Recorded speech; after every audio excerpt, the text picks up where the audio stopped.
முஸ்லிம் ரஹிமஹுல்லா அவர்கள் பதிவு செய்கிறார்கள். உமர் இப்னுல் கத்தாப் ஒருமுறை குத்பாவுடைய பிரசங்கத்தை செய்து கொண்டிருக்கிறார்கள்.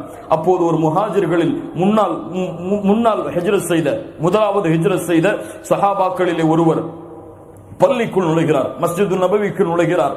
அப்போது யார் அவர்? சில ஹதீஸ்களில் உஸ்மான் இப்னு அஃபான் ரலியல்லாஹு அன்ஹு அவர்கள் என்று பதிவு செய்யப்படுகிறது. அப்போது உமர் இப்னுல் கத்தாப் உஸ்மான் ரலியல்லாஹு அன்ஹு அவர்கள் நுழைந்தவுடன் அழைத்தார்கள், ஐயத்து ஸாஅத்தின் ஹாதி, எந்த நேரத்திலே வந்திருக்கிறாய் உஸ்மானே? குத்பா சென்று கொண்டிருக்கிறது, இந்த நேரத்தில் வருவது, ஏன் இந்த தாமதம் என்று கேட்கிறார்கள். குத்பாவுடைய பிரசங்க மேடையில் நின்று கொண்டு உலகத்திலே 5 பைசா குறைந்தால் ஏன் குறைந்தது, எப்படி குறைந்தது, எங்கே குறைந்தது, எங்கே விட்டீர்கள், ஏன் விட்டீர்கள் என்ற கேள்வி இருக்கும். ஒரு காசு பணத்தை துளைத்தால் வரக்கூடிய கவலை இன்று குடும்பத்திலே தொழுகையை துளைத்தால் கிடையாது. அல்லாஹ் ரப்புல் ஆலமீன் அவர்களுக்கு கல்வை கொடுப்பானாக. அவர்களுக்கு கல்வி இல்லை. அல்லாஹ்வுடைய தூதர் ஸல்லல்லாஹு அலைஹி வஸல்லம் உடைய பின்பற்றுதலை கொண்ட உமர் இப்னுல் கத்தாப் உஸ்மானை பார்த்து கேட்டார்கள், உஸ்மானே ஏன் இந்த தாமதம்? உஸ்மான் இப்னு அஃபான் ரலியல்லாஹு அன்ஹு சொன்னார்கள், இன்னி ஷுகில்து, கொஞ்சம் நேரமா கடந்து விட்டது, நான் வேக வேகமாக குடும்பத்திடத்திலே சென்றேன். ஹத்தா சமிஅத்து தஅதீன், அதானுடைய சத்தம் கேட்டது, நான் எதிலும் நிற்கவில்லை, உது செய்து விட்டு பள்ளிக்கு வந்து விட்டேன். உது செய்தீர்களா உஸ்மான் அவர்களை? குளிக்கவில்லையா? அல்லாஹ்வுடைய தூதரிடமிருந்து நான் செவியேற்றிருக்கிறேன். ஜும்ஆவுடைய தினத்திலே தொழுகைக்கு முன்னால் அல்லாஹ்வுடைய தூதர் ஸல்லல்லாஹு அலைஹி வஸல்லம் குளிப்பை ஏவி இருந்தார்கள் என்ற செய்தியை உஸ்மான் அவர்களுக்கு எப்போது சொல்கிறார்கள்? எங்க நடக்குது இந்த பேச்சு? குத்பாவுடைய மேடையில் உமர் இப்னுல் கத்தாப் நின்று கொண்டிருக்கும் பொழுது.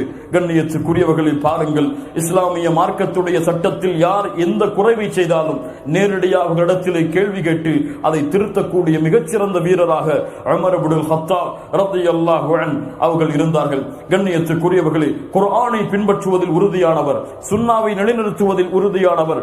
குர்ஆன் சுன்னாவில் இல்லாத ஒரு கடுகளவு இந்த பூமியில் நுழைந்தாலும் தன் உயிரை கொடுத்தாவது அதை எதிர்க்க வேண்டும், அதை அழிக்க வேண்டும் என்று திட்டம் வைத்திருப்பவர் உமர் இப்னுல் கத்தாப் ரலியல்லாஹு அன்ஹு. உங்களுக்கு எல்லாம் தெரியும், ஹஜருல் அஸ்வதை சந்தித்தார்கள். ஹஜருல் அஸ்வதை, இன்னக ஹஜர் இன்னி அஅலம் அன்னக ஹஜர், நான் அறிகிறேன் நீ ஒரு கல்தான், லா ததுர்ரு வலா தன்ஃபா, உம்மால் எனக்கு எந்த உதவியும் இல்லை, எந்த கெடுதலும் இல்லை. அல்லாஹ்வுடைய தூதர் உம்மை முத்தமிடுவதாக நான் பார்த்திருக்கவில்லை என்றால் நான் உன்னை முத்தமிட்டிருக்க மாட்டேன். லா இலாஹ இல்லல்லாஹ். குர்ஆன் சுன்னாவை அடிபெறலாமல் பின்பற்றியவர்கள். இன்று பாருங்கள், இந்த ஹஜருல் அஸ்வதை முத்தமிடுவதற்காக அல்லாஹ்வுடைய தூதர் வேறு வழிகளை வைத்திருந்தாலும் அந்த ஹரமுடைய கண்ணியத்தை பாதுகாக்காமல் எத்துணை பேர் அடித்துக் கொண்டு முந்திக் கொண்டு அல்லாஹ்வுடைய இல்லத்திற்கு முன்னால் சண்டையிட்டுக் கொண்டிருக்கிறார்கள்.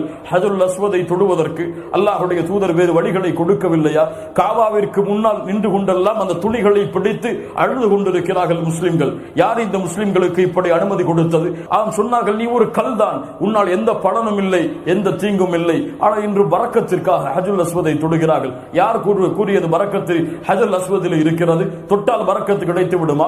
தொட்டால் சொர்க்கத்துடைய கல்லை தொட்டால் சொர்க்கத்திலே நுழைந்து விட முடியுமா? அந்த எந்த பரக்கத்தும் இல்லை. அல்லாஹ்வுடைய தூதர் முத்தமிட்டார்கள், முஸ்லிம்கள் முத்தமிடுகிறார்கள். அல்லாஹ்வுடைய தூதர் செய்தார்கள், முஸ்லிம்கள் செய்கிறார்கள். அதற்கு கூலியை கொடுப்பவன், முடிவெடுப்பவன் அல்லாஹ் தான்.